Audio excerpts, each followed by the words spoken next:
ஸ்தோத்திரம் அப்பா. இந்த நல்ல காலை நேரத்திலே ஆண்டவர் நம்ம மத்தியிலே வந்திருக்கிறார். அவருடைய பிரசன்னம் நம்ம மத்தியிலே கொண்டு அவர் சர்வ வல்லமுள்ள தேவன்.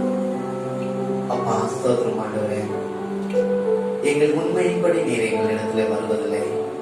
உங்களுடைய கிருபையின்படி எங்களை இந்த காலை நேரத்திலே உங்களுடைய ஆசீர்வாதத்தினால் உங்களுடைய நன்மையினால் நிரப்ப முடியாது நாங்கள் ஜெபிக்கிறோம் ஆண்டவரே. கர்த்தாவே ஸ்தோத்திரம் ஆண்டவரே, ஞாயிற்றுக்கிழமை என்பதுதான் அல்ல, எந்த நாளிலே உம்மை நோக்கி கூப்பிட்டாலும் அந்த நாளிலே நீர் எங்கள் இடத்துல வந்து எங்களை ஆசீர்வதிக்கிற தேவனாக இருக்கிறேன். இந்த காலை நேரத்திலே நீர் எங்கள் மத்தியிலே வரும்படியா நாங்கள் உம்மை வாஞ்சிக்கிறோம். வாரும் தூய உம் பிரசன்னத்தை வாஞ்சிக்கிறோம். உம் வல்லமையால் என்னை நீரைத்து நீராளுகை செய்யும். வாரும் தூய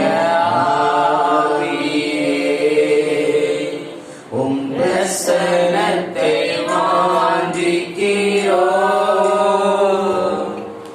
உம் வல்லமையால் என்னை நிறைத்து நீராளுகை செய்யும். ஜீவன் தண்ணீர் நீரே,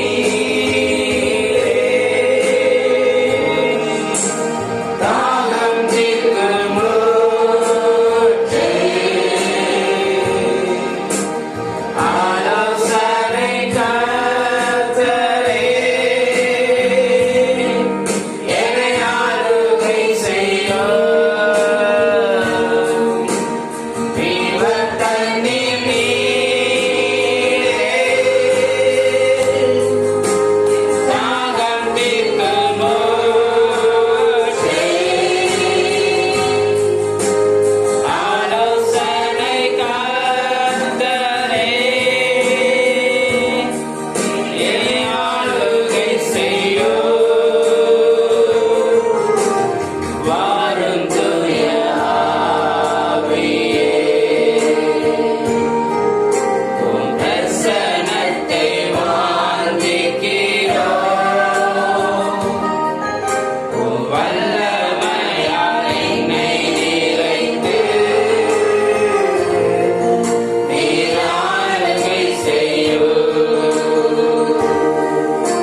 தேவன் நம்மளை பாதுகாத்து நடத்தி வருகிறார். உற்சாகமா இந்த பாடலை பாடி ஆண்டவருடைய நாமத்தை மேம்படுத்துவோம். Thank you, Jesus. Amen. Hallelujah. Thank you, Jesus.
நீர் எங்களை பாதுகாக்கிறவர், நீர் எங்களை வழி நடத்துகிறவர், எங்களை நீர் தூக்கி சுமக்கிறவர்.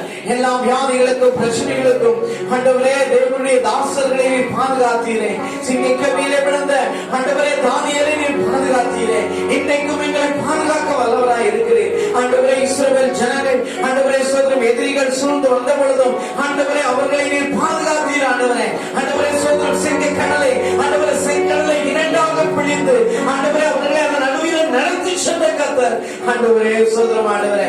எதிரிகள் எங்களை சுற்றி வந்தாலும் ஆண்டவரே தேசத்தில் எத்தனையோ ஆண்டவரே துதிக்கிறோம் ஆண்டவரே பிரச்சனைகள் ஆண்டவரே எங்கள் வாழ்க்கையில வந்தாலும் நீர் எங்களை பாதுகாத்து நடத்துகிற தேவனாய் இருக்கிறீர். ஹalleluya. கரங்களை தட்டி அப்பாவுக்கு நன்றி சொல்லுகிறோம். ஹalleluya ஹalleluya ஹalleluya. இயேசுவே இயேசுவே நன்றியோடு துதிக்கிறோம் ஆண்டவரே. இயேசுவே நன்றியோடு துதிக்கிறோம் ஆண்டவரே. ஹalleluya ஹalleluya.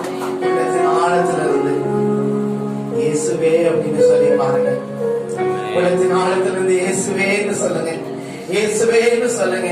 இயேசு என்று சொல்லும் பொழுது உண்மையாகவே ஒரு சந்தோஷம் நம்முடைய உள்ளத்திலே உண்டாகும்.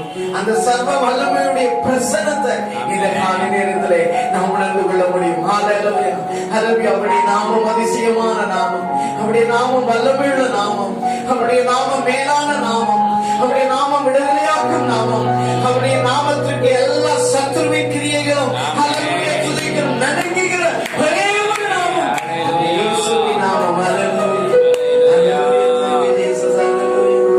யெகோவா தேவனுக்கு ஆயிரம் நாமங்கள் என்னை சொல்லி பாடிடுவே. என் கர்த்தாதி கர்த்தர் செய்த நன்மைகளாகிய கரங்கட்டி பாடிடுவே. யெகோவா தேவனுக்கு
Thank you.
இரக்கத்துக்காக நன்றி ராஜா, தயவுக்காக நன்றி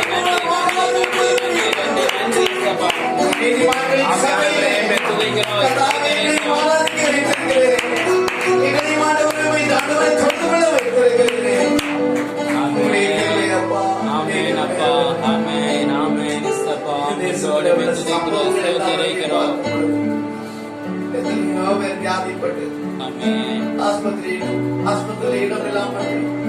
ஆக்சிஜன் கிடைக்காதபடி கடந்த நாளில் மட்டும் அந்த வாரத்துல கிட்டத்தட்ட 3000 மக்களும் அதிகமான ஜனங்கள் இந்திய தேசத்துல மறித்து போனார்கள்.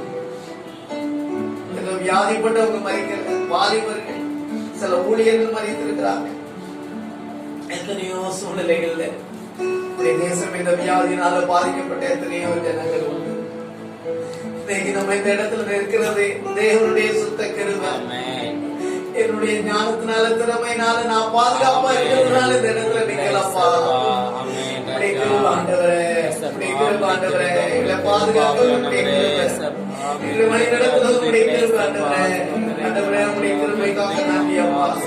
ஆண்டவரே நாங்க உத்தமன் என்பதனால அல்ல ஆண்டவரே, நாங்கள் நீதிமான்கள் என்பதனால அல்ல ஆண்டவரே, உம்முடைய கிருபையினால எங்களை ஆண்டவரே நீர் எங்களை காகரத்தம் சிந்தி மீட்டுக் கொண்டீரே, எங்களை பாதுகாத்து நடத்துகிறீரே.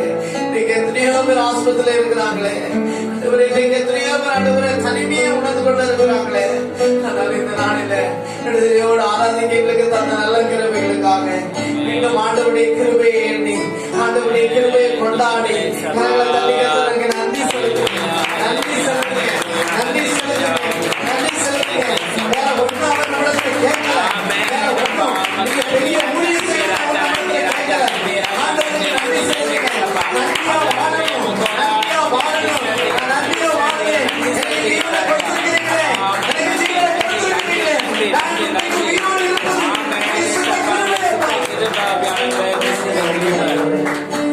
நன்றி ராஜா. ஸ்தோத்திரம் ஆண்டவரே, நன்றியோடு துதிக்கிறோம் ஆண்டவரே. இயேசுவே நன்றியோடு துதிக்கிறோம் ஆண்டவரே. ஹல்லேலூயா ஹல்லேலூயா. கர்த்தருடைய ஹல்லேலூயா ஸ்தோத்திரம் துதித்துக் கொண்டே இருப்போம். அவருடைய பிரசன்னமான மத்தியிலே உண்டு, அவர் மத்தியிலே அசைவாடி கொண்டு இருக்கிறார். ஹல்லேலூயா. Thank you Jesus. இயேசுவே உமக்கு நன்றி ஆண்டவரே, நன்றி உமக்கு நன்றி ராஜா. நன்றி செலுத்துகிறோம் ஆண்டவரே. ஆண்டவரே உமக்கு நன்றி அப்பா, நன்றி ஆண்டவரே.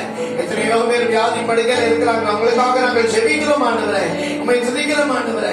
அப்பா உமக்கு நன்றி செலுத்துகிறோம் ஆண்டவரே. இன்னும் எங்க கூட இருந்தீங்களே, இனி எங்க கூட இருக்க அப்பா கேளுங்க, எங்க கூட இருக்க ஆண்டவரே. எங்க குடும்பத்துல நீங்க கூட இருக்க ஆண்டவரே. ஆண்டவரே சோதரம் ஆண்டவரே, பணம் இருக்கோ, ஆட்பலம் இருக்கோ, ஆலோசனை சொல்ல ஆண்டு இருக்கோ, எது இருந்தாலும் இல்லாண்டாலும் நீங்க எங்க கூட இருக்க ஆண்டவரே. கரங்களை வைத்து சொல்லுவீங்களா? ஏசப்பா எது இருந்தோ இல்லையோ, சாப்பாடு இருந்தோ இல்லையோ ஆண்டவரே, நீங்க கூட இருந்தா போதும் ஆண்டவரே. நீங்க கூட இருந்தா போதும் ஆண்டவரே. ஆண்டவரே மனிதன் ஒரு நாள் கைவிடுவான், நீர் ஒரு நாளும் கைவிட மாட்டீர் ஆண்டவரே. நீர் ஒரு நாள் எங்களை விட்டு விலக மாட்டீர். நீ ஒரு நாளும் ஆண்டவரே சோதரம் இல்ல ஆண்டவரை துதிக்கிறோம் ஆண்டவரே. அப்பா சோதரம் ஆண்டவரை புறக்கணிக்கிறவர் அல்ல ஆண்டவரே. ஆண்டவரே மனிதர்கள் புறக்கணிக்கலாம், நீர் ஒரு நாளும் புறக்கணிக்கிறவர் அல்ல. மனிதர் டாக்டர்கள் எங்களை கைவிடலாம் ஆண்டவரே, ஆனால் நீர் எங்களை கைவிடாத தேவன் ஆண்டவரே. அப்பா உமக்கு நன்றி இயேசுவே. ஹல்லேலூயா. கூடவே இரு. ஓ இயேசுவே ஸ்தோத்திரம் ஆண்டவரே. நீர் இல்லாமல் நான் வாழ முடியாது. Thank you Jesus.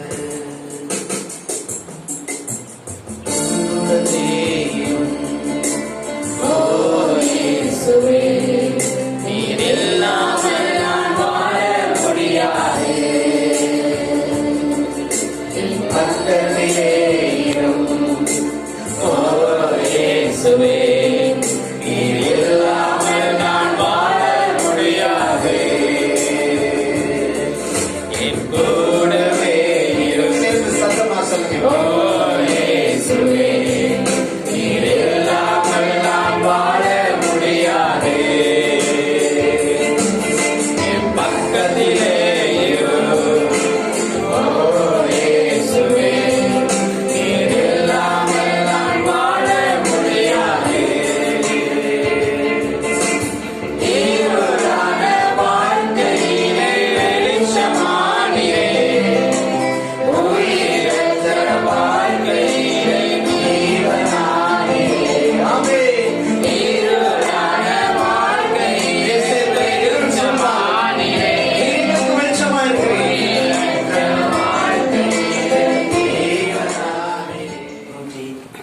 45 வாசிக்க தெரிந்து கொண்ட சங்கீதம் சங்கீதம் 145.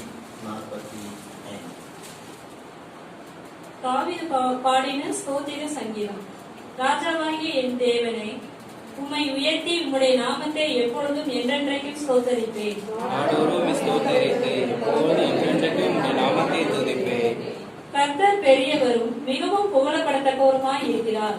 அவருடைய மகத்துவம் ஆராய்ந்து முடியாது. தலைமுறை தலைமுறையாய் உம்முடைய கிரியைகளை புகழ்ச்சிக்கு உம்முடைய வல்லமையான செயல்களை அறிவிப்பார்கள். உம்முடைய சிறந்த மகிமை பிரஸ்தாபத்தையும் உம்முடைய அதிசயமான கிரியைகளை குறித்தும் பேசுவேன். ஜனங்கள் உம்முடைய பயங்கரமான கிரியைகளை மட்டுமே சொல்வார்கள். உம்முடைய மகிமையை நான் தெரிவிப்பேன். அவர்கள் உமது மிகுந்த தயவை நினைத்து வெளிப்படுத்தி உமது நீதியை கெம்பரித்து பாடுவார்கள்.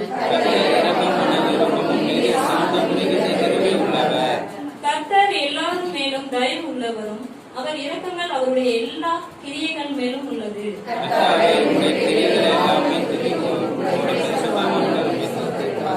மனுபுத்திரருக்கு உமது வல்லமை உள்ள செய்கைகளையும் உமது ராஜ்யத்தின் சிறந்த மகிமை பிரஸ்தாபத்தை தெரிவிக்கும் வரைக்கும் உம்முடைய ராஜ்யம் சதா காலங்களில் உள்ள ராஜ்யம், உம்முடைய ஆளுகை தலைமுறை தலைமுறையாகவும் உள்ளது. எல்லா ஜீவன்களின் கண்களுக்கும் உம்மை நோக்கி கொண்டிருக்கிறது.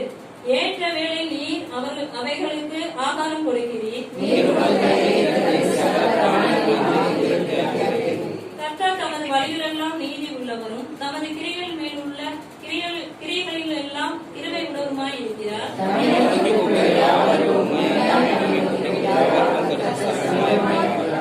அவர் தமக்கு பயந்தவர்களுடைய விருப்பத்தின்படி செய்து அவர்கள் கூப்பிடுதலை கேட்டு அவர்களை ரட்சிக்கிறார்.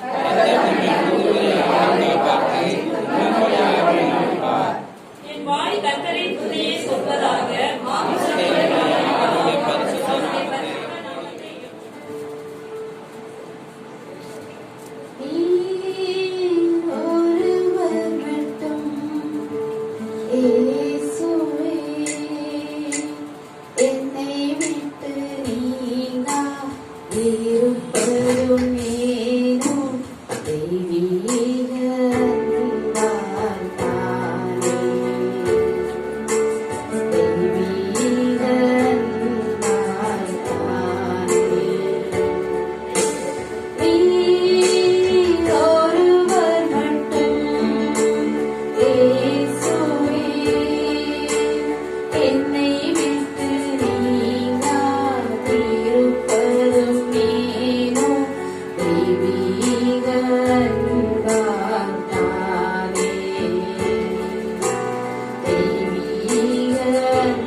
கர்த்தர் நல்லவர். இந்த நாளிலே அவரை ஆராதிக்க தொழுது கொள்ள கர்த்தர் நமக்கு கிருபை பாராட்டி இருக்கிறார். அவருடைய கிருபை பெரியது, அவருடைய தயவு பெரியது. இந்த நாளிலும் நமக்கு கொஞ்ச நேரம் தியானத்துக்காக எடுத்துக்கொண்ட நாம் வாசித்த சங்கீத பகுதியை திருப்பிக் கொள்ளலாம். சங்கீதம் 145 சங்கீதம் 145 சங்கீதம் 18வது வசனம். 18வது வசனம். எல்லாம் சேர்ந்து வாசிக்கலாமா? தம்மை நோக்கி கூப்பிடுகிற யாவருக்கும், உண்மையாய் தம்மை நோக்கி கூப்பிடுகிற யாவருக்கும் கர்த்தர் சமீபமாய் இருக்கிறார். சொல்லலாமா? சொல்லப்பட்டிருக்கிறது. அது தாவீது பாடின சங்கீதம். யார் பாடின சங்கீதம்? தாவீது ராஜா ஆடு மேய்க்கிற ஒரு மேய்ப்பனாய் இருந்த ஒரு தாவீதை ஆண்டவர் அரசனாய் மாற்றினார். அந்த தாவீது பாடுகிற பாடல் அவர் இவ்வாறாக சொல்கிறார்: தம்மை நோக்கி கூப்பிடுகிற யாவருக்கும். ஒரு அல்லேலூயா சொல்லலாமா? யாரெல்லாம் ஆண்டவரை நோக்கி கூப்பிடுகிறார்களோ, அல்லேலூயா, அது யாராக இருந்தாலும், சிறியவரா இருந்தாலும் பெரியவர்களா இருந்தாலும், கட்டையா இருந்தாலும் நெட்டையா இருந்தாலும், சிகப்பா இருந்தாலும் கருப்பா இருந்தாலும், ஒருவேளை பாவியா இருந்தாலும், பாவம் செய்யாதவங்களா இருந்தாலும், துரோகியா இருந்தாலும், எப்படிப்பட்ட நபராக இருந்தாலும், யாராக இருந்தாலும் சரி, அவரை நோக்கி கூப்பிடுகிறவர்களுக்கு ஒரு அல்லேலூயா சொல்லலாமா? நம்ம தம்மை நோக்கி கூப்பிடுகிற யாவருக்கும், யாவருக்கும் அடுத்தது அங்கு சொல்லப்பட்டிருக்கிறது, உண்மையாய் தம்மை நோக்கி கூப்பிடுகிற யாவருக்கும். ஒரு அல்லேலூயா சொல்லலாமா? உண்மையாய் தம்மை நோக்கி கூப்பிடுகிற யாவருக்கும் கர்த்தர் எப்படி இருக்கிறாரா? சமீபமாய், அவருடைய அருகிலே இருக்கிறார். அல்லேலூயா. அப்ப ஆண்டவர் நம்முடைய அருகிலே இருக்கிற தேவனா இருக்கிறார். அப்ப ஆண்டவர் நம்முடைய அருகிலே இருக்கிறார் என்றால் எப்பெல்லாம் அவர் நம்ம கூட இருப்பாரு அப்படின்னு சொல்லி பார்த்தோமானால் எல்லா நேரத்திலும் அவர் நம்ம கூட இருப்பார். ஒரு அல்லேலூயா சொல்லுங்க. அல்லேலூயா. சரி, அப்போ பாருங்க, நான் அதான் சொன்னேன், கடைசி கடந்த வாரத்துல எனக்கு ஒரு நண்பர் அவர் போன் பண்ணாரு, உடம்பு முடியல அப்படின்னு சொன்னாரு. என்னால போய் பார்க்க முடியல, அவருக்கு கிட்ட போய் இருக்க முடியல, அவர் பக்கத்துல உட்கார முடியல, அவருக்காக ஜெபிக்க முடியல, ஒரு பொருளை வாங்கி கொண்டு போக முடியல. அப்படிப்பட்ட ஒரு சூழ்நிலை இந்த தேசத்திலே காணப்படுகிறது. அப்ப இன்னைக்கு அன்பு குறைந்து போகிற ஒரு சூழ்நிலை தான் இருக்கிறது தேசத்துல. அப்ப இந்த வியாதியாக இருந்தாலும் அந்த வியாதி அதன் மூலமாக மக்களுக்கு கற்றுக் கொடுக்கிற பாடம் என்னவென்றால், நீங்க எப்படிப்பட்டவங்களா, எப்படிப்பட்ட உறவினரா, மகனா மகளா, அப்பாவா அம்மாவா யாரா இருந்தாலும் சரி, இந்த வியாதிப்பட்டவங்க கிட்ட போகாதீங்க அப்படின்னு சொல்லிதான் இந்த வியாதி மக்களுக்கு கற்றுக் கொடுத்து கொண்டு இருக்கிறது. அப்ப எப்படிப்பட்ட சூழ்நிலையிலும் அவன் செத்தா சாகட்டும், நீங்க உங்களுடைய வேலையை பாருங்க அப்படின்னு தான் இந்த தேசம் சொல்லிக் கொண்டிருக்கிறது. ஆனால் அப்படிப்பட்ட ஒரு நிலைதான் இன்றைக்கு காணப்படுகிறது. ஆனால் இப்படிப்பட்ட சூழ்நிலைகளை நாம் புரிந்து கொள்ள வேண்டிய ஒரு காரியம், ஏன் இதை ஆண்டவர் அனுமதிக்கிறார் என்றால், ஏன் இப்படிப்பட்ட சம்பவங்கள் நடந்து கொண்டிருக்கிறது என்றால், இந்த உலகத்துல கடைசி வரைக்கும் உன் கூட இருக்கிறது நான் மட்டும்தான். ஒரு அல்லேலூயா சொல்லலாமா? ஆண்டவர் மட்டும்தான். உலகத்தில் உள்ள சூழ்நிலைகள் எல்லாம் மாறி போகும். ஆனால் ஆண்டவர் சொல்லுகிறார், என்ன நீ கூப்பிட்டேன்னா, அதுவும் என்ன எப்படி கூப்பிடணும், ஸ்பெசிபிக்கா அந்த சங்கீதக்காரனாகிய தாவீது சொல்லக்கூடிய காரணம். எல்லாரும் கூப்பிடுகிறாங்க. இன்னைக்கு உலகத்துல எல்லாரும் கூப்பிடுகிறாங்க. இயேசுவே என்று சொல்லி ரோட்ல போறவங்களும் கூப்பிடுறாங்க, எத்தனையோ பேர் கூப்பிடுறாங்க. ஆனா கூப்பிடுறதுல ஒரு வித்தியாசம் இருக்கிறது. கூப்பிடுறதுல ஒரு ஆழமான காரியம் இருக்கிறது. கூப்பிடுறதுல ஒரு சத்தியம் இருக்கிறது. இன்னைக்கு அநேகர் கூப்பிடுறாங்க. எல்லாரும் கூப்பிடுறவர்களுக்கு எல்லாம் அவர் பதில் கொடுக்கல. யாருக்கு என்று சொன்னால், அங்க சொல்லப்பட்டிருக்கிறது, அந்த அழுத்தம் திருத்தமாக உண்மையா கூப்பிடுறவர்களுக்கு ஆண்டவர், அல்லது கூப்பிடுறவர்களுக்கு ஆண்டவர் பதில் கொடுப்பார்னு சொல்லி அந்த வசனம் முடிக்கல. அந்த வசனம் மீண்டும் ஒரு காரியத்தை எம்பசைஸ், மீண்டும் ஒரு காரியத்தை வெளிப்படுத்துகிறது, மீண்டும் ஒரு காரியத்துல அழுத்தம் கொடுக்கிறது. என்ன அழுத்தம் கொடுக்கிறது என்றால், உண்மையாய் தம்மை கூப்பிடுகிற. ஒரு அல்லேலூயா சொல்லலாமா? அப்ப இன்றைக்கு நாம் ஆண்டவரை உண்மையாய் நோக்கி பார்க்கிறோமா? உண்மையாய் கூப்பிடுகிறோமா? ஏதோ கடமைக்காக கூப்பிடுகிறோமா? அல்லது ஏதோ மாஸ்டர் கூப்பிட்டாரு, ஆராதனைக்கு போகாட்டா சத்தம் போடுவாரு, அல்லது போன் பண்ணி கேட்பாரு அப்படிங்கிறதுக்காக நம்ம ஆராதிக்கிறோமா? அல்லது கர்த்தர் என்னுடைய வாழ்க்கையில எப்பொழுதும் தேவை என்று சொல்லி அவரை நோக்கி நாம் கூப்பிடுகிறோமா? ஒரு அல்லேலூயா சொல்லலாமா? அப்ப அங்க சொல்லப்பட்டிருக்கிறது, தம்மை உண்மையாய் நோக்கி கூப்பிடுகிற யாவருக்கும் அவர் என்ன செய்கிறாரா? என்ன செய்கிறார்? சமீபமாய் இருக்கிறார். ஒரு அல்லேலூயா சொல்லலாமா? அப்ப நம்ம கர்த்தரை உண்மையா நோக்கி கூப்பிட்டோம்னா ஆண்டவர் உண்மையாய் நம்முடைய அருகிலே வருவார். அல்லேலூயா. அப்ப உண்மையா தேடுகிறவருக்கும் பொய்யா தேடுகிறவர்களுக்கும் ஒரு வித்தியாசத்தை ஆண்டவர் காண்பிப்பார். என்ன வித்தியாசம் என்றால், ஆபத்துல அவங்க கூப்பிடும் பொழுது கர்த்தர் அவர்களுக்கு உதவி செய்ய மாட்டார். உண்மையாய் கர்த்தரை பின்பற்றுகிறவர்கள், உண்மையாய் கர்த்தரை ஆராதிக்கிறவர்களுக்கு தேவன் எல்லா சூழ்நிலைகளிலும் கடைசி வரைக்கும் அவர் கூட இருக்கிற தேவனா இருக்கிறார். அல்லேலூயா. அப்ப உண்மையாய் தேடும் பொழுது அவர் நமக்கு உதவி செய்கிறார். அப்ப எப்படி நமக்கு உதவி செய்கிறார்? சங்கீதம் 147 7ஆம் வசனத்தை வாசிங்க. கர்த்தரை துதியுடன் பாடி கொண்டாடுங்கள், கீர்த்தனம் பண்ணுங்கள். 9ஆம் வசனம் வாசிங்க. அவர் மிருக ஜீவன்களுக்கும் கூப்பிடுகிற காக்கை குஞ்சுகளுக்கும் ஆதாரம் கொடுக்கிறார். அல்லேலூயா. அப்போ கூப்பிடுகிறது என்னது? கூப்பிடுறதுதான் என்ன கூப்பிடுறது? காக்கை குஞ்சு. சரியா? காக்கை குஞ்சு. யாராவது ஏதாவது வீடுகள்ல காக்கா குஞ்சு எடுத்துக்கொண்டு வளர்த்திருக்கீங்களா? யாராவது வளர்த்திருக்கீங்களா? வளர்க்கறத பார்த்திருக்கீங்களா? அவன் யாரும் வளர்க்க மாட்டான். காக்கானாலே என்ன செய்வோம்? கண்டா ஓடும். சரியா? காக்கானா பிடிக்காது. காக்கா கலர் யாருக்குமே பிடிக்காது. அதுவும் காக்கா என்ன செய்யும்? அது கத்துறதே மோசமா இருக்கும். அது சத்தமே வித்தியாசமா இருக்கும், பார்க்கறதே வித்தியாசமா இருக்கும், அழகு பெருசா இருக்கும், கண்ணு கருகருன்னு இருக்கும். அப்ப அப்படி யாரும் என்ன செய்ய மாட்டாங்க? வளர்க்க மாட்டாங்க. ஆனா அந்த காக்கா கூப்பிட்டுனா யாரு கேட்கிறாரா? ஆண்டவர் கேட்டு போஷிக்கிறார். ஒரு அல்லேலூயா சொல்லுவோம். அல்லேலூயா. அப்ப நம்ம நிலைமை ஒரு காக்காவை போல இருக்கலாம். சரி, யாரும் நம்மள மைண்ட் பண்ணாம இருக்கலாம், யாரும் நமக்கு உதவி செய்யாம இருக்கலாம். ஆனா ஆண்டவரை கூப்பிட்டா, அப்ப கூப்பிடுகிற காக்கை குஞ்சுக்கும் ஆண்டவர் ஆகாரம் கொடுக்கிறார். அவர்களை காட்டிலும் நாம எப்படிப்பட்டவர்கள்? விசேஷித்தவர்கள். ஒரு அல்லேலூயா சொல்லலாம்.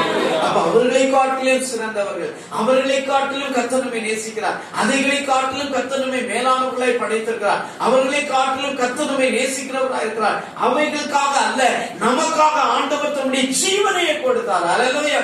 நமக்காக அவர் தம்முடைய சொந்த ரத்தத்தை இந்த பூமியில சிந்தினார். அப்ப அப்படி இருக்கிற நாம் ஆண்டவரை நோக்கி கூப்பிடும் பொழுது அவர் நமக்கு என்ன செய்வார்? நிச்சயமா என்ன செய்கிறார்? பதில் தருகிறவராக இருக்கிறார். நம்முடைய அருகிலே நமக்கு உதவி செய்கிறவராக இருக்கிறார். அப்ப கூப்பிடுகிற காக்கை குஞ்சுகளுக்கும் மிருக ஜீவன்களுக்கும் ஆண்டவர் என்ன செய்கிறாரா? ஆகாரம் கொடுக்கிறவராக இருக்கிறார் என்று சொல்லி பார்க்கிறோம். இன்னொரு வசனத்தை வாசிக்கலாம். இன்னொரு வசனம் சங்கீதம் 30ஆம் சங்கீதம் 10ஆம் வசனம் வாசிங்க. சங்கீதம் 30:10 வாசிக்கல. சங்கீதம் 30:10 30ஆம் சங்கீதம் 10ஆம் வசனம். கர்த்தாவே, உம்மை நோக்கி கூப்பிட்டேன், கர்த்தரை நோக்கி கெஞ்சினேன்,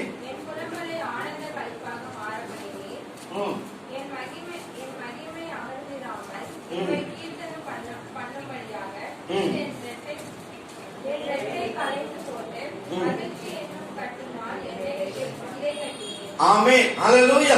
ஆண்டவருக்கு பாருங்க, அவங்க வந்த பிரச்சனைகளை எல்லாவற்றையும் மாற்றி அங்க என்ன கொடுக்கிறாங்கன்னா ஒரு சந்தோஷத்தை, ஒரு மகிழ்ச்சியை கொடுக்கிறார். அப்ப ஆண்டவரை நோக்கி நான் என்ன செய்தேன்? கெஞ்சினேன். அல்லேலூயா சொல்லலாமா? அல்லேலூயா. அப்ப நம்ம இந்த உலகத்துல மனிதர்கள்ட்ட போய் கெஞ்சுவதை காட்டிலும் யார்கிட்ட கெஞ்சலாம்? ஆண்டவர்கிட்ட நம்ம கெஞ்சி போடுது. ஆண்டவர்கிட்ட இயேசுவே எனக்கு உதவி செய்யப்பா அப்படின்னு சொல்லி நம்முடைய அறையை பூட்டிக் கொண்டு ஆண்டவரை நோக்கி கெஞ்சும் பொழுது, ஆண்டவரை நோக்கி கூப்பிடும் பொழுது, ஆண்டவரை நோக்கி அபயமிடும் பொழுது ஆண்டவர் நமக்கு என்ன செய்கிறவராக இருக்கிறார்? உதவி செய்கிறவராக இருக்கிறார். அங்கு நமக்கு என்ன உண்டாகுமா? ஆனந்த களிப்பை கர்த்தர் நமக்கு தருகிறார். ஒரு அல்லேலூயா சொல்லலாம். அப்ப ஆண்டவர் கூப்பிடுகளுக்கு பதில் கொடுக்கிறார்.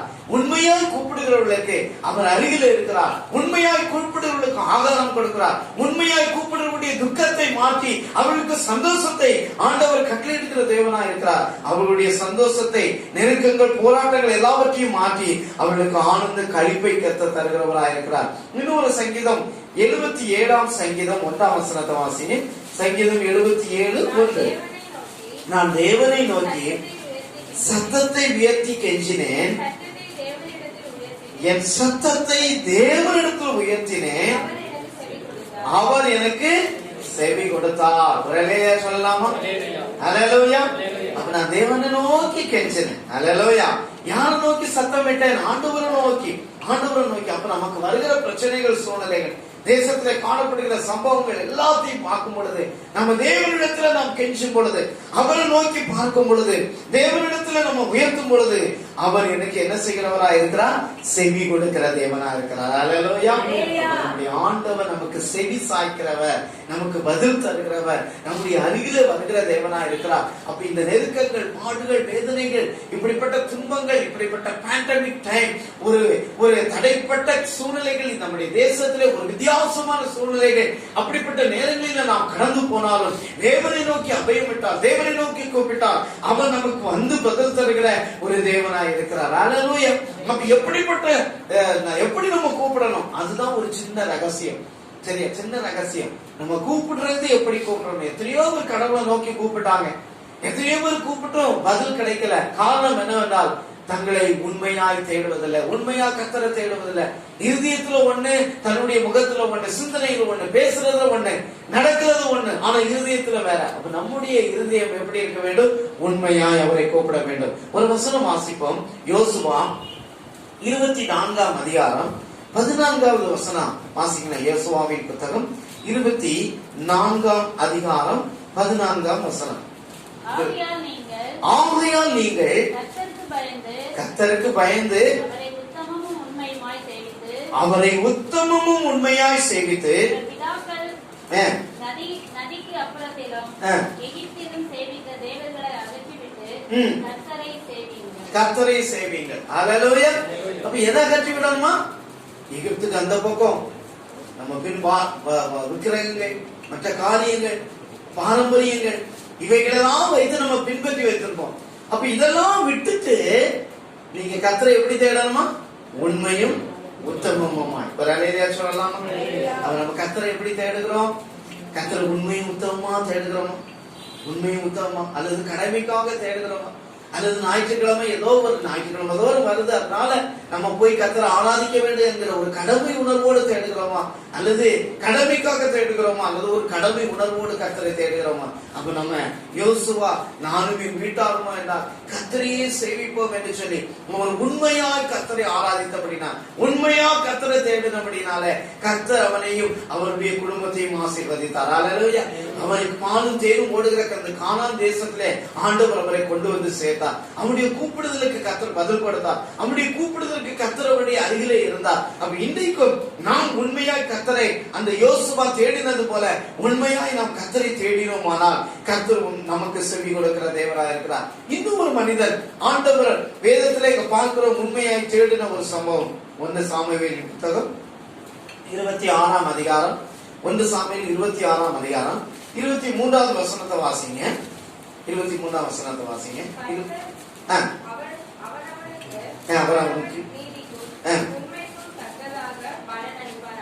ஆமென். எப்படிப்பட்ட எதுக்கெல்லாம் பதில் அளிக்கிறார்? நீதிக்கும் உண்மைக்கும். ஒரு அலையிலே சொல்லலாமா? நீதிக்கும் உண்மைக்கும். அப்ப ஆண்டவர் நமக்கு ஒரு பலனை தருவதற்கு முன்னாடி, ஒரு ஆசீர்வாதத்தை தருவதற்கு முன்னாடி அவன் நம்ம நிறுத்து பார்க்கிறார். எப்படி? எதை நிறுத்து பார்க்கிறார்? நம்மகிட்ட இருக்கிற நீதி, நம்மகிட்ட இருக்கிற உண்மை. அல்லேலூயா. நம்ம எவ்வளவு கொடுத்திருக்கிறோம் அன்பது அப்படி அல்ல, எவ்வளவு வேலை செய்திருக்கிறோம் அப்படி அல்ல, நம்மகிட்ட எவ்வளவு நீதி இருக்கு, எவ்வளவு உண்மை இருக்கு. அல்லேலூயா. நம்முடைய பேச்சுல, நம்முடைய நடத்தையில, நம்முடைய செயல்கள்ல, நம்முடைய பார்வையில, நம்ம காரியங்கள் எல்லாத்தையும் நடப்பிக்கிறதுல எந்த அளவுக்கு உண்மையா இருக்கிறோம், எந்த அளவுக்கு நீதியை செய்கிறோம். அப்போ நீதிமானை கர்த்தர் ஆசீர்வதிக்கிறார். நீதிமான் பனையை போல என்ன செய்கிறார்? செழித்து ஓங்கி வளர்கிறார். அல்லேலூயா. கர்த்தர் நீதிமானை ஆசீர்வதிக்கிறார். நீதியின் மேல் பிரியப்படுகிறவர்களே அவருடைய உள்ளம் வாஞ்சிக்கிறது. நீதியின் நிமித்தம் பாடுபடுகிறவர்கள், நீதி நிமித்தம் சில நேரத்தில் பாடுபடுவோம், வேதனைப்படுவோம். ஒரு நீதியை செய்ததுனால நமக்கு வேதனைகள், நெருக்கங்கள், பாடுகள், பிரச்சனைகள் நிறைய சூழ்ந்து விடலாம். அப்போ நம்ம ஆனாலும் அந்த நீதியை விட்டு மாறாமல், யோகுடைய வாழ்க்கையில அவன் நீதியாய் பின்பற்றினான், நீதியை தேடினான், அந்த நீதியாய் நடந்து கொண்டான். வந்த பிரச்சனை ஏராளம். அவருடைய நண்பர்கள் எல்லாம் அவரை கைவிட்டாங்க. நண்பர்கள்லாம் அவரை நீ உனக்கு செய்த பாவத்தினால்தான் இப்படி வந்தது என்று சொன்னாங்க. ஆனால் அவன் உண்மையாய் தேடினபடினா கர்த்தர் அவனுடைய வாழ்க்கையிலே எல்லாவற்றையும் இரட்டத்தனையாய் கர்த்தர் கொடுத்தார். அல்லேலூயா. அப்ப நம்ம நீதியா உண்மையா கர்த்தரை தேடும் பொழுது அவன் தேடுகிற விஷயம் தான். நீதியாய் உண்மையாய் கர்த்தரை தேடுவோமானால் கர்த்தர் நமக்கு இரட்டத்தனையான நன்மைகளை, ஆசீர்வாதங்களை தருவார். அப்ப நமக்கு பதில் தருகிறவராய் இருக்கிறார். 2 சாமுவேலின் புத்தகம் 2ஆம் அதிகாரம் 6ஆம் வசனத்தை வாசிங்க. 2 சாமுவேலின் புத்தகம் 2ஆம் அதிகாரம் 6ஆம் வசனம். கர்த்தர் உங்களை கிருபையும் ஆ. உண்மையும் நடத்துவாராக. ஆ. நீங்கள் இந்த காரியத்தை செய்தபடினால் நானும் இந்த நன்மைக்கு தக்க உங்களை நடத்துவேன். ஆமென். ஹல்லேலூயா. அப்ப நீங்க இந்த உண்மைப்படி இந்த காரியத்தை செய்தபடினால, இந்த உண்மையா இந்த காரியத்தை செய்ததுனால, இதன்படி உங்களை என்ன செய்வேன்? நடத்துவேன். ஹல்லேலூயா சொல்லலாமா? அப்ப பாருங்க, எத்தனையோ பேர் நம்முடைய சபையில இருக்கிறாங்க. ஆனா இன்னைக்கு நிறைய பேர் காணும். சரியா? எல்லாரும் வராம இருந்தது நல்லதுதான் ஒரு விதத்துல. ஒரு விதத்துல நல்லதுதான். ஏன்னா இந்த சூழ்நிலையில நெருக்கடி தவிர்க்கப்படுவது நல்லதுதான். ஆனாலும் நம்ம எத்தனை பேரு இந்த நேரத்துல உண்மையா வீட்டுல அமர்ந்திருந்து இன்னைக்கு சர்ச்சை இல்ல அல்லேலூயா அப்படின்னு சொல்லி நம்ம தூங்குறத காட்டணும். இது சர்ச்சை நேரம். இந்த நேரத்துல அமர்ந்திருந்து நம்ம வேதத்தை வாசிக்கணும். இன்னைக்கு ஆண்டவருடைய ஆலயத்துக்கு போக முடியல. ஆனாலும் இந்த நேரத்துல நம்ம தேவனுக்கு கொடுக்க வேண்டிய இந்த நேரம் நம்ம ஆலயத்துல போய் கொடுக்காட்டாலும் நான் இன்றைக்கு வீட்டுல இருந்து இந்த நேரத்தை கர்த்தருக்கு கொடுப்பேன் என்று சொல்லி அந்த நேரத்தை உண்மையா நம்ம எத்தனை பேர் கொடுக்கிறோம்? அப்ப இந்த காரியங்கள் எல்லாம் நம்முடைய உண்மையை கர்த்தர் பார்க்கிறார். அல்லேலூயா. நம்முடைய வெளிப்படையான முகத்தை அல்ல, அவர் உள்ளந்திரியங்களை ஆராய்ந்து அறிகிற கர்த்தர். அல்லேலூயா. நம்முடைய உள்ளங்களை, நம்முடைய வேதனைகளை, நம்முடைய சூழ்நிலைகளை, நம்முடைய பிரச்சனைகளை, நம்முடைய இதயத்தின் வாஞ்சைகளை அறிகிற கர்த்தர். அப்போ அவருக்கு உண்மையாய் நாம் தேடும் பொழுது கர்த்தர் நமக்கு ஆசீர்வாதத்தை தருகிறார். 2 ராஜாக்களின் புத்தகம் 20ஆம் அதிகாரம் 3ஆம் வசனத்தை வாசிங்க. 2 ராஜாக்கள் 20:3. 2 ராஜாக்கள் 20:3. கர்த்தாவே ஆமென். அப்ப பாருங்க, நான் உமக்கு முன்பதாக எப்படி நடக்கிறேன்னா உண்மையும் மன உத்தமம். அல்லேலூயா. அல்லேலூயா சொல்லலாமா? மனதுல உத்தமம். அப்ப எது எனக்கு உத்தமமா இருக்கிறதோ அது நான் செய்வேன். அல்லேலூயா. அப்ப எது எனக்கு உத்தமம்? சரி, அந்த உலகத்துல நிறைய காரியங்கள் இருக்கிறது. எப்படி வேணாலும் நடக்கலாம், எப்படி வேணாலும் வாழலாம் அப்படிங்கிற. ஆனா ஆண்டவருக்கு எது உத்தமமாகும்? ஆண்டவர் எதை விரும்புறார்? எதை ஆண்டவர் பிரியப்படுகிறார்? அந்த உத்தமத்துல நம்ம நடக்கும் பொழுது, அல்லேலூயா, அந்த உத்தமத்துல நடக்கும் பொழுது, அப்ப இன்னைக்கு இருக்கிற இந்த சூழ்நிலைகள், இந்த கொரோனா பிரச்சனைகள் இதெல்லாம் எதனை காண்பித்துக் கொண்டிருக்கிறது என்றால் இன்னும் நம்ம உத்தமத்துல வளரணும். ஒரு அல்லேலூயா சொல்லலாமா? ஆண்டவருடைய வருகை சமீபம். ஆண்டவர் சீக்கிரத்துல வரப்போகிறார். ஆண்டவரே, என்னில இருக்கிற தவறுகள், குறைகள், பாவங்கள், அக்கிரமங்கள் எல்லாத்தையும் மாற்றி என்னுடைய இருதயம் இன்னும் உண்மை உத்தமமாய் தேடணும். ஆண்டவரே, இன்றைக்கு ஒருவேளை ஆண்டவருடைய வருகை இருந்தாலும் நான் என் ஆண்டவரோடு இருப்பேன் என்கிற நிச்சயமும் நம்பிக்கையும் எப்போ வருதோ அதுவரைக்கும் நம்ம அவரை உத்தமமாய் பின்பற்ற வேண்டும். அல்லேலூயா. அவர் உத்தமமாய் பின்பற்றும் பொழுது கர்த்தர் அதுக்குரிய ஆசீர்வாதங்களை, நன்மைகளை கர்த்தர் நமக்கு தந்து நடத்துகிறவராயிருக்கிறார். சங்கீதம் 18:23 வாசிக்க வேண்டுமா? சங்கீதம் 18:23, சங்கீதம் 40:10. சங்கீதம் 18:23, சங்கீதம் 40:10. மன உண்மையாயிருந்து ஆமென். அல்லேலூயா. அப்ப பாருங்க, நான் என் தேவனுக்கு முன்பதாக மன உண்மையாய் இருந்து துர்குணத்துக்கு, அப்படித்தானே இந்த உலகத்துல நிறைய தீமையான குணங்கள் நம்மகிட்ட இருக்குது. அப்படித்தானே சில நேரத்துல நம்ம அறியாமலே சில குணங்கள் நம்மகிட்ட அந்திக் கொள்ளுகிறது, பற்றி கொள்ளுகிறது. நமக்கு ஆண்டவர் விரும்பாத சில குணங்கள், நம்மளை உறுதியா பிடிக்கிற சில கோபங்கள், வைராக்கியங்கள், சில கசப்புகள், இப்படிப்பட்ட குணங்கள் எல்லாம் நம்மளை அண்டி கொள்ளுகிறது. அப்போ அந்த சங்கீதக்காரனாகிய தாவீது சொல்ற, ஆண்டவரே, நான் உத்தமத்திலே நடப்பதற்கு, என்னை நான் உத்தமமாய் வாழ்வதற்கு, என்னுடைய இருதயம் உம்மை உத்தமமாய் பின்பற்றுவதற்கு நான் என்னுடைய உத்தமத்திலே நான் என்ன செய்கிறேன்? நான் அண்டி கொள்ளுகிறேன். ஒரு அல்லேலூயா சொல்லலாமா? அல்லேலூயா. உத்தமத்தை சோதரம். அப்ப இந்த பாருங்க, உண்மையா நடக்கிறவர்களுக்கு அநேக துன்பங்கள் உண்டு, உண்மையா நடக்கிறவர்களுக்கு அநேக வேதனைகள் உண்டு, உண்மையா நடக்கிறவர்களுக்கு அநேக பிரச்சனைகள் வரலாம். ஆனாலும் ஆண்டவர் ஒரு நாள் அவர்களை என்ன செய்ய மாட்டார்? கைவிட மாட்டார். அல்லேலூயா. ஆண்டவர் ஒரு நாளும் கைவிட மாட்டார். எத்தனையோ சோதரம் உலகத்துல ரொம்ப ஆடம்பரங்கள், எத்தனையோ ஆசாபாசங்கள், எத்தனையோ காரியங்கள்ல நம்ம எப்படி எப்படியோ வாழலாம், எப்படி எப்படியோ போகலாம். ஆனா அந்த வழியில நம்ம வாழாதபடி, ஆண்டவரே, நான் உத்தமமா உண்மை பின்பற்றுவேன் என்று சொல்லி ஆண்டவருடைய சமூகத்தில் வாழும் பொழுது கர்த்தர் நம்மை ஆசீர்வதிப்பார். சங்கீதம் 40:10 வாசிங்க. உம்முடைய நீதியை நான் என் இதயத்துக்கு மறைத்து வைக்கவில்லை, உமது சத்தியத்தை உமது இரட்சிப்பில் சொல்லி இருக்கிறேன். உமது கிருபை உமது உண்மையும் மகா சபைக்கு அறியாதபடிக்கு நான் ஒழித்து வைக்கவில்லை. ஆமென். அல்லேலூயா. மகா சபைக்கு நான் என்ன செய்யலாம்? ஒழித்து வைக்கவில்லை. அல்லேலூயா. அப்ப நம்ம உத்தமமா வாழுகிறோம்னா அந்த உத்தமத்தை வாழ்கிறத நம்முடைய சபை நடுவில் என்ன செய்ய வேண்டும்? வெளிப்படுத்த வேண்டும். ஒரு அலையிலேயே சொல்லலாமா? அது எப்படி நம்ம வெளிப்படுத்துவது? நான் உத்தமமா கர்த்தரை ஆராதிக்கிறேன்னா, சரியா, சர்ச்சு 7 மணினா எத்தனை மணிக்கு வருவாங்க?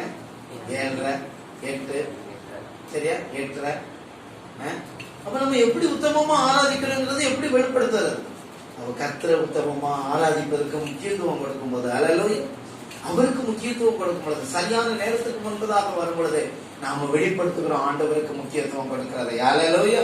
அப்ப நம்ம அப்படி நம்ம கர்த்தரை தேடும் பொழுது உண்மையாகவே கர்த்தர் நம்மை ஆசீர்வதிக்கிறார். கடைசியா ஒரு 2 வசனத்தை வாசித்து நம்ம முடிக்கலாம். மத்தேயு எழுதின சுவிசேஷம் 25ஆம் அதிகாரம் 21ஆம் வசனம். மத்தேயு 25, 21. அப்பொழுது பரலோக ராஜ்யம் தங்கள் தீவெட்டிகளை பிடித்துக் கொண்டு மணவாளனுக்கு எதிர்கொண்டு போக புறப்பட்டு இல்ல அது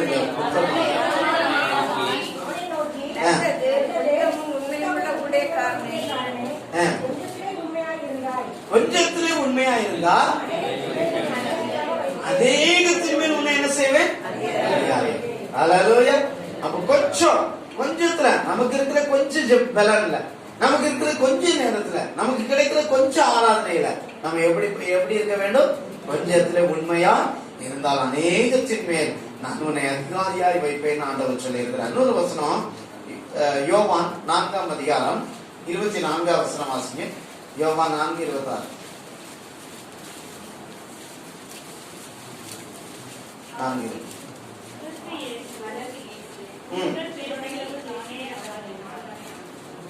வாசிங்க சத்தமா. நானே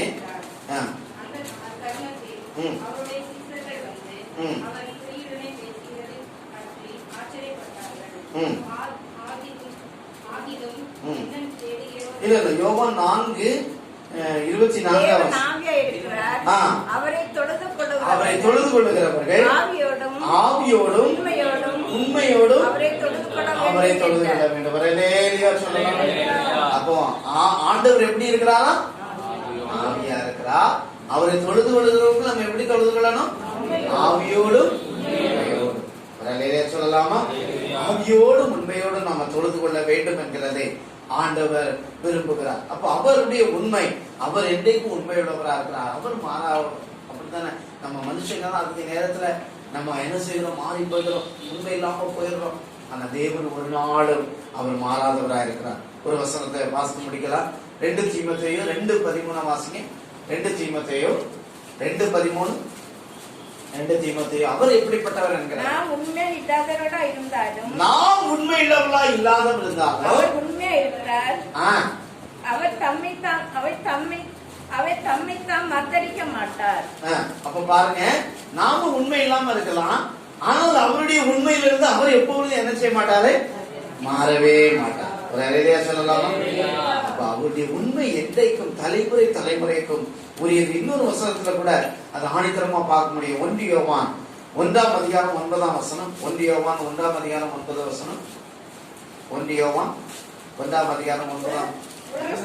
கிறிஸ்துவின் உபதேசத்திலே இடத்திராமல் மீறி நடக்கிற எவனும் தேவனை உடையவன் அல்ல. கிறிஸ்துவின் உபதேசத்தை நிலைத்திருக்கிறவனும் பிதாவையும் குமாரனையும் உடையவன். அப்ப பாருங்க, அப்ப நம்ம யாருடைய உபதேசத்துல நடக்கணும்? கிறிஸ்துவின் உபதேசத்துல. அல்லேலூயா. அப்ப கிறிஸ்துவின் உபதேசத்துல நம்ம நடக்கும் பொழுது உண்மையாகவே அவர் நம்மை உண்மையுள்ளவராய் இருக்கிறார். அவர் மாறாதவராய் இருக்கிறார். அவர் இன்றைக்கும் அவர் நம்முடைய வாழ்க்கையில ஒரு நாளும் தீமை செய்ய மாட்டார். அப்படிப்பட்ட தேவன் நம்முடைய வாழ்க்கையில கூட இருந்து நம்மை அவர் நடத்துவாராக. அல்லேலூயா. அப்ப சங்கீதம் அந்த 145 18ஆம் வசனத்தை கடைசியா எல்லாரும் சேர்ந்து வாசிக்கலாமா? சங்கீதம் 148 18. தம்மை நோக்கி கூப்பிடுகிற யாவருக்கும், உண்மையாய் தம்மை நோக்கி கூப்பிடுகிற யாவருக்கும் இருக்கிறார். அல்லேலூயா. நாம் ஆண்டவர் உண்மையாய் அவரை நோக்கி கூப்பிடுவோம். அவர் நம்முடைய சமீபமாய் இருந்து நம்முடைய வாழ்க்கையில எல்லா நிலைகளிலும் கூட இருந்து நம்மை ஆசீர்வதித்து உயர்த்துவார். கண்களை மூடுவோம், நாம் ஜெபிப்போம். அன்பின் பரலோக தகப்பனே, இந்த நாளுக்காக நன்றி. நீர் கொடுத்த இந்த ஆராதனை நேரத்துக்காக நன்றி. எங்களுக்கு எத்தனையோ சூழ்நிலைகள், எத்தனையோ பிரச்சனைகள் நடந்தாலும் கர்த்தராகி ஆண்டவரே உம்மை நாங்கள் தெய்வமாய் கொண்டிருக்கிற ஜனம் உம்மை உண்மையாய் தேட ஆராதிக்க கர்த்தர் கொடுத்த கிருபைகளுக்காக நன்றி. ஆண்டவரே உம்முடைய பிள்ளைகள் ஆண்டவரே உம்மை உண்மையாய் தேடுவது நிமித்தம் நீர் அவர்களை ஆசீர்வதித்து அவர்களை நன்மையினால் நிரப்புவீராக. ஆண்டவரே துதிக்கிறோம், உம்முடைய தேடுகிற யாவருக்கும் நீர் கிருபை கொடுக்கிறவராக இருக்கிறேன். ஹல்லேலூயா, உமக்கு நன்றி. ஹல்லேலூயா, ஸ்தோத்திரம் ஆண்டவரே, உமக்கு நன்றி செலுத்துகிறோம். கூப்பிடும் யாவருக்கும் ஐயாருகில் இருப்பவரே, கூப்பிடும் யாவருக்கும் ஐயாருகில் இருப்பவரே,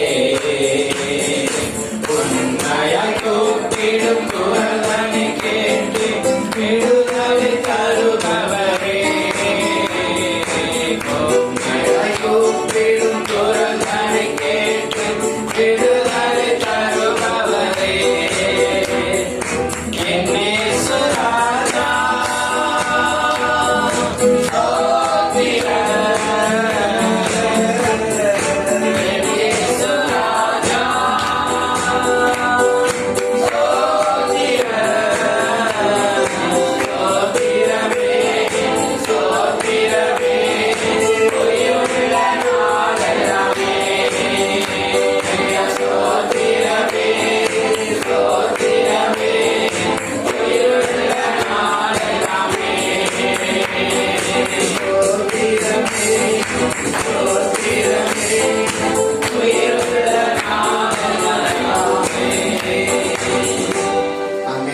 உண்மையாய் கூப்பிடுகிற யாவருக்கும் என் அருகிலே வந்து பதில் தருகிறவர் அல்லவா.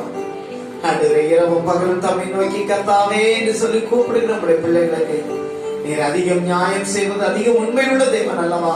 ஆண்டவரே, உங்களுடைய உண்மையின்படி உங்களுடைய நீதியின்படி உங்களுடைய பிள்ளைகளை ஆசீர்வதித்து நடத்துங்க.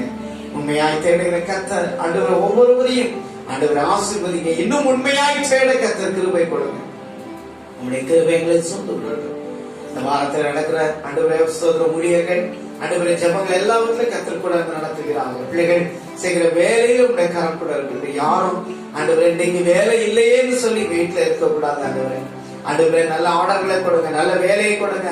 ஆண்டவரே நல்ல சூழ்நிலைகளை கொடுங்க. வேலைக்கு போகும்பொழுதும் வரும்பொழுதும் பாதுகாப்பு கட்டிடுங்க. விலகினமா இருக்கிற பிள்ளைகளுக்கு கர்த்தர் பூர்ண ஆரோக்கியத்தை கொடுங்க. உங்களுடைய ஆசீர்வாதம் நிறைவாய் இந்த வாரத்தில் ஒவ்வொரு பிள்ளைகளுடைய ஆண்டவரே ஸ்தோத்திரம் வீடுகளிலும் குடும்பங்களிலும் ஆண்டவரே ஸ்தோத்திரம் கூட இருந்து நடத்தும்படியாக ஜெபிக்கிறோம். கரம் பிடித்து நடத்துங்க, காத்துக்கொள்ளுங்க, வழி நடத்துங்க. தேசத்தில் இருக்கிற சூழ்நிலைகளுக்காக நாங்கள் ஜெபிக்கிறோம். அநேக ஊழியர்கள், அநேக மக்கள் ஆண்டவரே ஸ்தோத்திரம் பாதிக்கப்பட்டிருக்கிறாங்க. அநேக ஜனங்கள் மரித்துக் கொண்டிருக்கிறத பார்க்கிறோம். ஆண்டவரே ஸ்தோத்திரம் அநேக ஊழியர்களை ஆண்டவரே ஸ்தோத்திரம் டாக்டர்களை, நர்சுகளை கர்த்தர் ஏற்படுத்துங்க. ஆண்டவரே அப்பா துதிக்கிற உண்மை முத்தமா எல்லாரும் செயல்பட கத்திருக்கிறவை செய்யுங்க. தேவ பாதுகாப்பு இந்த தேசத்துக்கு உண்டா இருப்பதாக தேவன் அப்படியே பாதுகாத்து நடத்தும். எல்லாவற்றையும் திருக்கரத்திலே தலைகிறோம். நீரே பொறுப்படுத்தி நடத்தும். இயேசு கிறிஸ்துவின் நாமத்திற்கு என்னை கேட்கிறேன் ஜீவனுள்ள நல்ல பிதாவே. உம்முடைய கர்த்தராகிய இயேசு கிறிஸ்துவின் கிருபை, பிதாவாகிய தேவனுடைய அன்பு, பரிசுத்த ஆவியானவருடைய அந்யோன்ய ஐக்கியம், சிநேகம், சமாதானம் இன்னும் இன்னும் சதா காலங்களில் நம் அனைவரோடு கூட இருப்பதாக. ஆமென். எல்லாரும் சேர்ந்து சொல்லுவேன். என் ஆத்துமாவே கர்த்தரை ஸ்தோத்திரி, என் முழு உள்ளமே பரிசுத்த நாமத்தை ஸ்தோத்திரி. என் ஆத்துமாவே கர்த்தரை ஸ்தோத்திரி, கர்த்தர் செய்த சகல உபகாரங்களையும் மறவாதே. ஆமென், ஆமென். ஹல்லேலூயா. கர்த்தர் உங்களை ஆசீர்வதிப்பாராக.